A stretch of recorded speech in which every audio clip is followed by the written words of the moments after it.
The Sinner Season 2 is instantly addictive. Carrie Coon is the star of The Sinner Season 2, which premieres tonight on USA. Honestly, that could be the end of my review, since she's reason enough to watch the latest installment of this anthology crime series. Coon established herself as such a commanding presence in The Leftovers and Fargo that whenever she joins a show, it automatically becomes must-see TV.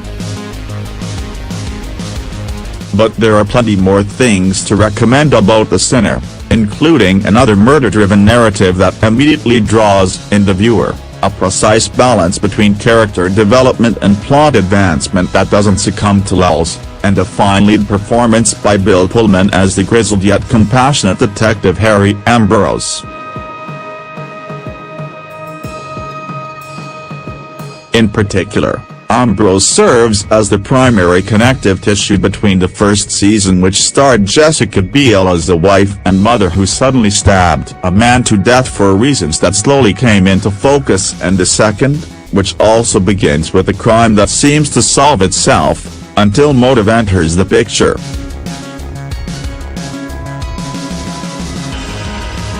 Biel remains on board, but this time off-screen as executive producer.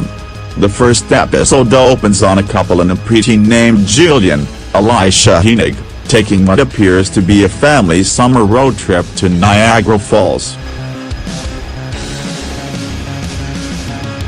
After car trouble delays their journey, they find a hotel to stay in overnight where, the next morning, Julian returns from the breakfast bar with mugs of tea for his parents.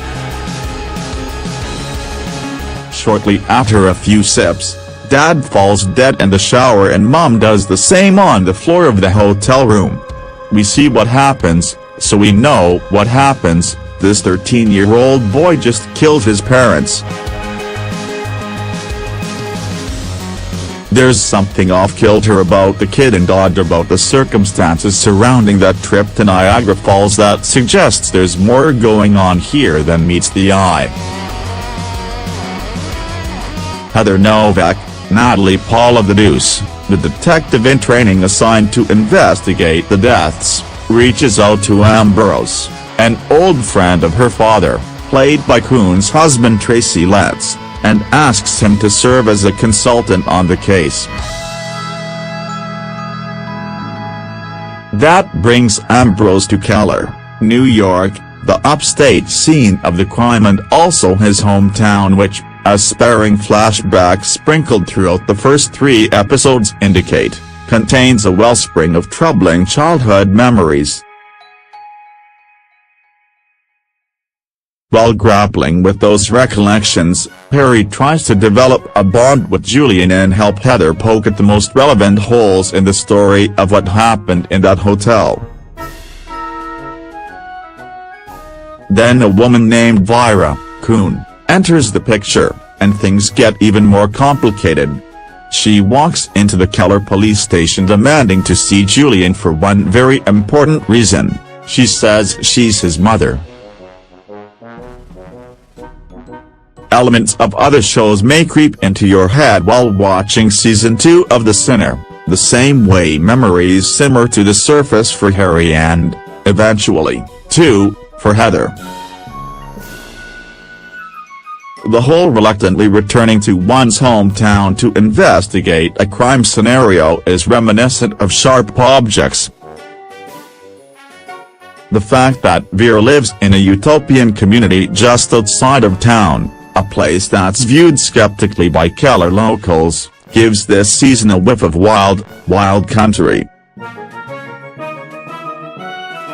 And naturally, certain story elements like the fact that what seems to be an easy open and shut case is made more complex by Ambrose's probing share a lot in common with the first season of The Sinner. Yet it doesn't feel derivative. One of the greatest strengths of this season is its confidence and the compelling nature of the story itself to carry the day. Under the supervision of showrunner Derek Simmons, who also wrote the first episode, The Sinner takes twists and turns but is neither flashy nor heavy-handed. It's straightforward, smart, and doesn't condescend to its audience. The same can be said of the cast's performances. Koon is, as ever, thoroughly controlled, and she turns that steadiness into Vera's biggest tell. The more firmly Vera says something, and the more sturdy and calm her demeanor seems, the more you get the sense that she's hiding something. You also get the sense that you do not want to piss off this woman. If you watch The Leftovers, you already know that watching Carrie Coon dance right up to the line of losing her shit is one of the greatest pleasures TV has to offer. Pullman, whose early reputation was built on playing ridiculously nice guys and presidents, resettles into his role as Harry beautifully. With the beard that's a month away from going full Letterman, a beleaguered slouch, and eyes that still radiate warmth, he's a detective raging very quietly against the dying of his own light. Meanwhile, as a confused kid who can suddenly lose all control, Hennig, who played Zach Braff's son on the short-lived Alex, Incorporated, is also very believable.